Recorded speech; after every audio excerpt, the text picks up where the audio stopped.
علامہ اقبال نے کہا تھا، فضائے بدر پیدا کر فرشتے تیری نصرت کو اتر سکتے ہیں گردوں سے کتار اندر کتار اب بھی۔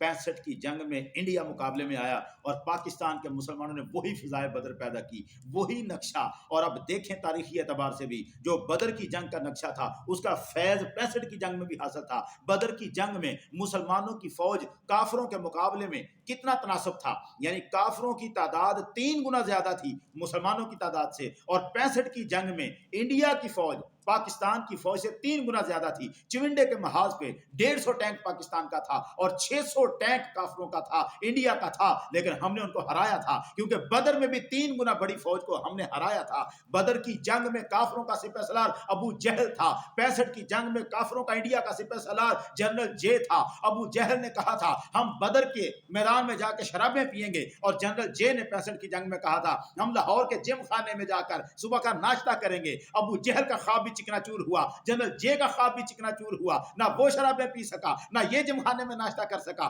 65 کی جنگ اسی نقشے پہ رہی۔ 65 کی جنگ ستمبر کے مہینے میں ہوئی جو کہ اس انگریزی مہینوں کا نامہ مہینہ ہے، جبکہ بدر کی جنگ رمضان کے مہینے میں ہوئی جو اسلامی مہینوں میں نامہ مہینہ ہے۔ رمضان میں 17 تاریخ کو بدر کی جنگ ہوئی اور 65 کی جنگ 17 دن تک جاری رہی، نسبت اس کے ساتھ جڑی ہوئی ہے۔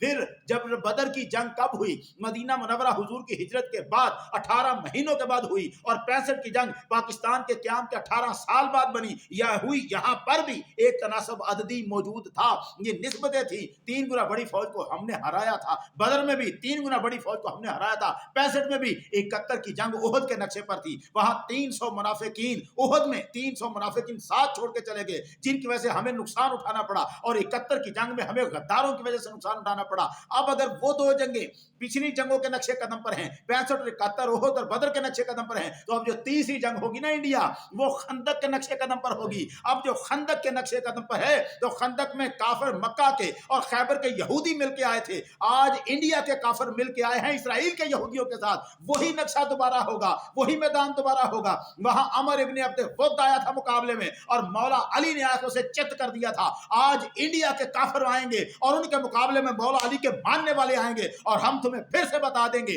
وہ جو تم کہتے پھرتے ہو نا آؤ پاکستان والوں حملہ کرو، تو یہی کہا تھا عمر ابن عبد ود نے خندق کے مقام پر، اور جو جواب مولا علی نے دیا تھا وہی آج ہم دے رہے ہیں۔ مولا علی نے تب فرمایا تھا لا تاجلن فقد اتاکا مجیب الصوت کا غیر عاجز، اے عمر ابن عبد ود تجھے مرنے کی اتنی جلدی کیا ہے؟ اتنی جلدی نہ کر، آ گیا ہے تیری پکار کا جواب دینے والا۔ آج ہم بھی سینہ ٹھوک کے کہتے ہیں انڈیا اتنی جلدی نہ کر، تجھے تباہ ہونے کی نرد میں جانے کی اتنی جلدی کیا ہے؟ آ گئے ہیں تیرا جواب دینے والے۔ ہم پاکستانی انشاءاللہ تیری اینٹ سے اینٹ بجا کے رکھ دیں گے۔ خندق میں بھی ہم جیتے تھے اور آج بھی ہم جیتیں گے، اس لیے کہ پاکستان کی ہر جنگ اسی اسلامی مہینوں کی جنگوں پر ہے، اور اسرائیل کے یہودی جو تمہارا ساتھ دے رہے ہیں نا، تمہیں ڈرون دے رہے ہیں نا، یہ وہی اسرائیل ہے جو 67 میں ہمارے نام سے کانپ رہا تھا، جس نے جشن فتح مناتے ہوئے کہا تھا Pakistan now should be its first target for this ideological stage the threat to our existence۔ David Ben Gurion کے لفظوں کو یاد کرو، اس نے کہا تھا پاکستان ہماری بقا کے لیے خطرہ ہے۔ تو آج ہم تمہیں کہہ رہے ہیں تمہارا باپ اگر ہم سے پناہ مانگ رہا ہے تو تم کس کھیت کی مولی ہو؟ تمہیں بھی ہم بجا کے رکھ دیں گے، تمہیں پتہ چل جائے گا جو اتنی دور بیٹھا ہمارے نام سے کانپتا تھا تیری تھا تو ہماری بارڈر جڑی ہوئی ہے، تمہیں پتہ چل جائے گا کس قوم سے تمہارا پالا پڑا ہے۔ پاکستان زندہ باد۔